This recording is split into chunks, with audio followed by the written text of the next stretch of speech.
when it comes to the 49ers and their defensive line, I am someone last year that was a little down on the 49ers D line. And I thought a lot of it was Bosa and the crew. All right. So I thought that defensive line went as Bosa went. Bosa's on the field. Obviously, he's one of the most dominant players in the NFL. He's going to win a lot of his matchups. But outside of him, I didn't think that there was a lot more help. So, of course, they said, you know what? We are really going to help Nick Bosa. We're going to go out in free agency and we're going to get a guy by the name of Javon Hargraves. Hargraves is a terrific interior pass rusher. He's going to do awesome things for the San Francisco 49ers, a very protected player, whether, he was on the Steelers, whether he was on the Eagles. You go and get a guy like him that's going to really be a difference maker and plug him in that middle, and we know what he can do. All right, so I really like the 49ers going out and getting a guy like Hargraves. All right, now, outside of him, and I'm the first person that will talk about believing in player development. I believe in player development. I believe player development takes time. I think player development takes experience. All right. There are some guys that hit the ground running. Nick Bosa, one of them. For a lot of guys, there's kind of this figuring out process. And I think that's what's going on with 49ers second round draft pick from 2022, Drake Jackson, where it's learning how to be a pro. And you hear all the talk about this offseason, him coming in. He looks bigger. All right. And my thing is, okay, does he look better? Right? Like that's the most important thing. I've heard a lot of, the reports. I'm seeing the articles. I'm hearing the videos. Everything about how Drake Jackson, oh man, he's noticeably bigger, his arms or whatever. But is he going to be better? And part of the NFL, not even part of the NFL, a huge part of the NFL. Now, I want to say they'll tell you it's 10% physical, 90% mental. And the reason why they say 10% mental, or 10% physical, because everybody at the NFL level is physically gifted. Everybody.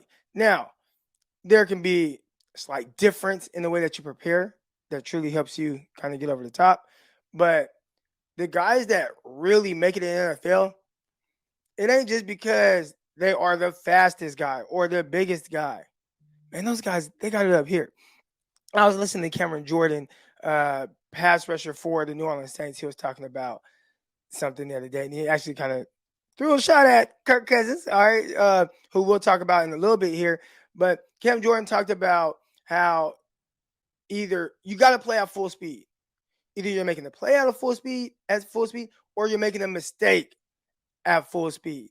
All right. But one or the other, you have to be playing at full speed. And part of being able to play at full speed is you just understanding, mentally, knowing, right? And that's a huge and probably the biggest part of the NFL. I think that was part of the issue with me. I had a couple issues when I was in the NFL or my short time.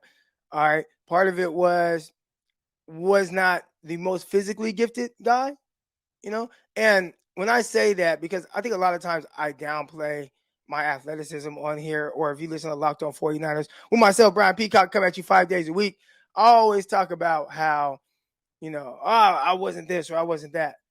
But for the normal person, I was that, right? Like for the normal person, you would say Croc is a really good athlete. Croc is, he could run, he's fast, etc. Right? Strong, all that for the normal person. But for the NFL standards, I was very, very average, and I talk about that a lot. All right, from an ability standpoint. So if you're going to be a little bit more average from an ability standpoint, all right, you have to be exceptional from a mental standpoint, and even more so than if you're like me, not the most physically gifted. Now, there's some guys that are just super, super, super physically gifted, and they might be able to get away with a little bit more than what I was able to get away with. But ultimately, the NFL game is one up here. So when it comes to Drake Jackson, I don't care about how big he's got. I don't care if Drake Jackson has gained weight. It's all going to be predicated on up here. Does he have a plan? Is he playing at full speed? How are his secondary pass rush moves? Getting to the quarterback. What does the bull rush look like? What does his rip and dip look like? Hand chops. Because a lot of those things is what makes Nick Bosa good. Obviously, Nick Bosa takes extreme care of his body. Dude looks like an action figure, right? He has a six-pack, and he's like 270 pounds, which is wild at like 6'3", 6'4". All right, but he's not the fastest guy. Like, why does he win? Man, the physical, like the technique, and then mentally, I'm pretty sure he has a plan, a pass rush plan on how he wants to attack things, how they're gonna maybe try to like jump set him, and he's gonna do this and counter it this way, right? Nick Bosa has been trained not just physically to be a terrific pass rusher, but also mentally. So as it pertains to Drake Jackson and him taking that next step, if he does that, that's awesome. And I think that is something that takes time.